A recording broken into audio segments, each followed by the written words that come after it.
অনেক জল্পনা কল্পনা শেষ করে শেষ পর্যন্ত চাঁদপুর বামুনডাঙ্গা শিয়ালির বিএনপির নেতারা একত্রিত হয়ে জননেতা জনাব আজিজুল বারী হিলাল ভাইয়ের আলাইপুর জনসভার উদ্দেশ্যে রওনা হয়েছেন।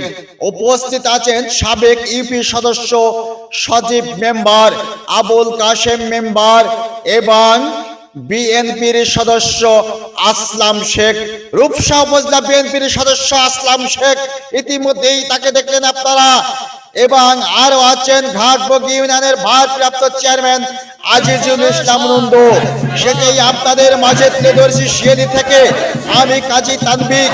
এক অত্যাধুনিক নান্দনীয় দানবীয় মিছিল নিয়ে তারা ছুটে চলেছেন সেই জননেতা জনাব আজিজুল বারী হিলাল ভাইয়ের আলাইপুর মিছিলে তারা উদ্দেশ্যে ইতিমধ্যেই রওনা হয়েছেন। সেটাই আপনারা দেখতে থাকুন।